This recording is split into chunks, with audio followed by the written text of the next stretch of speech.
Joining us today is Dr. Abdul Salam Al Belushi, the only Emirati US board-certified neurosurgeon. He has performed over 5,000 surgeries and has pioneered the first ever robotic spinal operation in the region.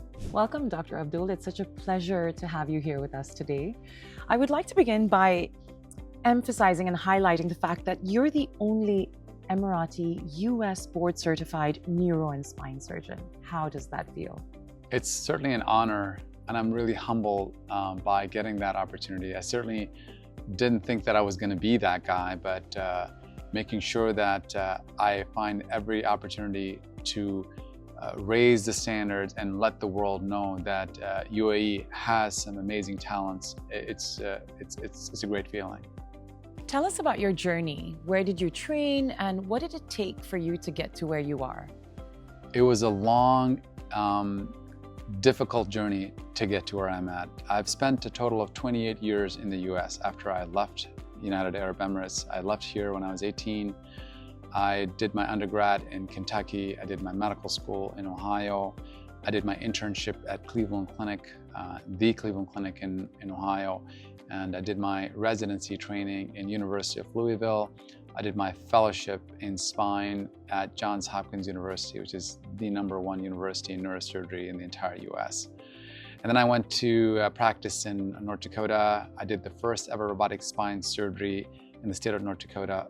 And I also did the first ever robotic spine surgery in the entire Middle East and Africa in Abu Dhabi, which was done in March of 2022. I have multiple American patents. I serve as Chief Medical Officer, Strategic Officer for a prominent American company that has direct ties with US military and collaboration with World Rugby, National Football League Players Association, NFL, and Multiple Sclerosis Can-Do Society, amongst other prominent companies, including soon to have a Red Bull affiliation. Did you always know you wanted to be a neurosurgeon? So in medical school, the longest section and the most difficult section was neuroscience. Everybody hated it because it was so long, it was so complex, there were so many moving parts, and I had the highest score. I knew I wanted to be a surgeon, and neurosurgery was a natural culmination for me. And it is the hardest residency, the longest training program in amongst any doctor, and it's just extremely difficult for the number of hours that you're required to put in and the difficult personalities that you have to put up with. I can recall when I first started, I was averaging 120 hours a week. And I asked myself, what did I get myself into at that point? But I kept my head down, stayed focused, and just 1 year after another, it just passed, and then I finished, and I saw the light at the end of the tunnel. Doctor, you led the region's first ever robotic spinal operation in the region. What does that say about how the Middle East is embracing new technology in the healthcare sector? I think United Arab Emirates is the best country to live. It has the best opportunities for people to work in. It has the best opportunities for a person to enjoy leisurely activities and to function as a tourist. So UAE leadership has spared nothing to make sure that these amenities are made available not only for citizens, but for residents of this country. Doctor, you hold multiple patents. Tell us about the innovation that you're most excited about. I'm excited about a specific implant called minimally invasive sacroiliac joint implant. I did the world's first ever minimally invasive sacroiliac joint fusion using navigation in an awake patient in a clinic setting. I did that last year in Texas. And I made sure when the press release came out, I had them write Emirati neurosurgeon because I want them to know that this was done by an Emirati neurosurgeon. So, and the design of this implant would basically be far more, it would be superior to the best-selling implant in the US with very specific technology and design that would make this product superior. So we're awaiting FDA approval on this device. I'm expecting that to happen in the next 8 months.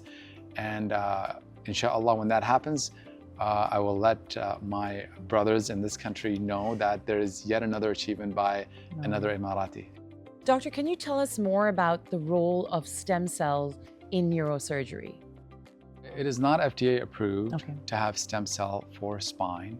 Stem cell is going to be revolutionary, and I'm pioneering one of the my role as a chief medical officer in this company is to provide stem cell therapy potentially for patients suffering from spinal cord injury, traumatic brain injury, even including conditions like Parkinson's, Alzheimer's, multiple sclerosis, ALS, Lou Gehrig's disease, and specifically for degenerative disc disease.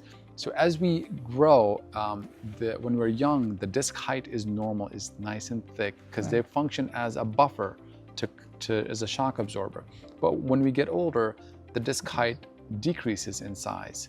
So what they've done is, for patients who are suffering with degenerative disc disease, where the disc height is lowered, they go in there and inject stem cell. What they found is the height actually goes back up. Then the next question was, well, it looks pretty. Is it really functionally relevant? So then they studied patients who underwent stem cell therapy and patients who underwent surgical treatment, and the results were on par, which was mind-boggling. And for a surgeon like me, I knew there was something up with this. And what people don't talk about is, if you have spine surgery, there's a decent chance that you might have a second spine surgery, a third spine surgery, a fourth spine surgery.